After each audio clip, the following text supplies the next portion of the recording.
Team India পরিষ্কারভাবে জানিয়ে দিয়েছে চ্যাম্পিয়ন্স ট্রফি খেলতে আমরা পাকিস্তান যাচ্ছি না। হাইব্রিড মডেলে চ্যাম্পিয়ন্স ট্রফি করতে হবে, আমাদের খেলাগুলি আমরা ইউএইতে খেলবো। এরপর পাকিস্তান কি বলছে?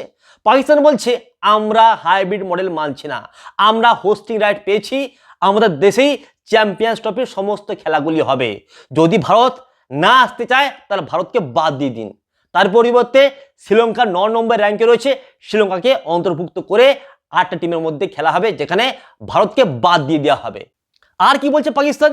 যদি হাইব্রিড মডেল করতে বলা হয় তাহলে আমরা চ্যাম্পিয়ন্স ট্রফি খেলবই না। আর কি বলছে পাকিস্তান? যে পাকিস্তান চিঠি দিয়েছে কাকে? আইসিসিকে, এবং তারা জানতে চেয়েছে ভারতীয় টিম কেন পাকিস্তানে আসছে না তার বিস্তৃত বিবরণ দাও একটি চিঠিতে লিখে। আর কি বলছে পাকিস্তান? পরবর্তীকালে ভারতে যে সমস্ত আইসিসি আয়োজিত খেলাগুলো হবে সেই সমস্ত আইসিসি আয়োজিত খেলাতে পাকিস্তান পার্টিসিপেট করবে না। অর্থাৎ পাকিস্তান পরিষ্কারভাবে জানিয়ে দিচ্ছে ভারতের সঙ্গে যে সমস্ত ম্যাচগুলো হবে সেখানে আমরা পার্টিসিপেটও করবো না, আর ভারতের বিরুদ্ধে আমরা খেলবোই না। এখন প্রশ্ন হচ্ছে পাকিস্তান যে দাবিগুলি করছে তা কতটা সত্য? বন্ধুরা, একটা কথাই বলবো, পাকিস্তানের সমস্ত দাবি ভিত্তিহীন, সমস্ত কথা মিথ্যা। পাকিস্তান যে কথাগুলো বলছে তাদের জনগণকে শুধুমাত্র বোকা বানানোর জন্য এই ধরনের কথা বলছে। বিসিসিআই যে কথা বলবে পিসিবি সেই কথা অক্ষরে অক্ষরে পালন করবে। পাকিস্তানের বোর্ড পিসিবি একটি মেরুদণ্ডহীন বোর্ড। পাকিস্তান দেশটাই মেরুদণ্ডহীন। যদি পাকিস্তানের ক্ষমতা থাকতো তাহলে পাকিস্তান এই এশিয়া কাপটা হাইব্রিড মডেলে করতে দিত না। কিন্তু পাকিস্তান কি করলো? ভারতের কাছে বিসিসিআই এর কাছে নতজানু হয়ে গেল, বিসিসিআই এর পা ধরে নিল এবং হাইব্রিড মডেল করতে অনুমতি দিয়ে দিল বিসিসিআই কে। এবং জায়েশা কি করলো?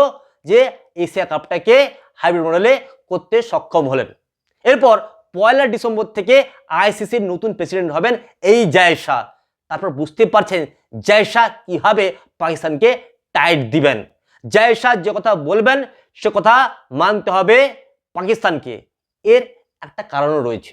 যখন এই জায়েশার সিলেকশন হয়েছিল, প্রেসিডেন্টের সিলেকশন হয়েছিল, তখন মোট 16টা দেশ ভোট দিয়েছিল। তার মধ্যে 15টা দেশ সমর্থন করেছে কাকে? জায়েশাকে। মাত্র একটি দেশ সমর্থন করেনি জায়েশাকে। সুতরাং জায়েশা কিভাবে এই ভোটে জিতেছে সেটা আপনারা বুঝতেই পারছেন। এই জায়েশা যখন 1 ডিসেম্বর থেকে আইসিসির প্রেসিডেন্ট হয়ে যাবেন তখন পাকিস্তানের কি অবস্থা হবে আপনারা সকলেই বুঝতে পারছেন। জায়েশা যদি বলেন হাইব্রিড মডেলে চ্যাম্পিয়ন্স ট্রফি করাতে হবে, পাকিস্তানে বলবে ঠিক আছে, আমরা হাইব্রিড মডেলে চ্যাম্পিয়ন্স ট্রফি করাবো। ভারতকে ছাড়া চ্যাম্পিয়ন্স ট্রফি করানো কোনো মতেই সম্ভব নয়, কারণ ভারত থেকেই 80% রেভিনিউ জেনারেট হয়। ভারতের ব্রডকাস্টাররাই 80% টাকা দেয়। সুতরাং ভারতকে ছাড়া চ্যাম্পিয়ন্স ট্রফি করানো পুরোপুরি অসম্ভব। এবং জায়েশা করেই দেখিয়ে দিবেন, কারণ তিনি আগেও পাকিস্তানের নাকে দড়ি দিয়ে ঘুরিয়েছেন। এবার যে চ্যাম্পিয়ন্স ট্রফি হবে সেখানেও তিনি পিসিবিকে নাকে দড়ি দিয়ে ঘুরাবেন, কারণ তিনি আইসিসির প্রেসিডেন্ট হতে চলেছেন। সুতরাং পাকিস্তান যাই বলুক না কেন, শুধুমাত্র পাকিস্তানের জনগণকে, পাকিস্তানের ক্রিকেট প্রেমীদেরকে বোকা বানানোর জন্য এই ধরনের উল্টো পাল্টা কথা বলছে। অবশেষে পাকিস্তানকে ভারতের কথাই মানতে হবে।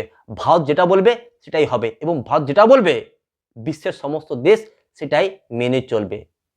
বন্ধুরা, এটা হচ্ছে পুরোপুরি বাস্তব। আর আপনাদের কোনো ভিডিও দেখার দরকার নেই, একটা ভিডিওতে আমি সমস্ত কথা বলে দিলাম। দেখবেন আপনারা যে এই চ্যাম্পিয়ন্স ট্রফি হাইব্রিড মডেলেই হচ্ছে। ভারত তার সমস্ত ম্যাচ ইউএইতে বা শ্রীলঙ্কায় খেলতে পারে। এটা হচ্ছে ধ্রুব সত্য, এর বাইরে অন্য কিছু হবে না।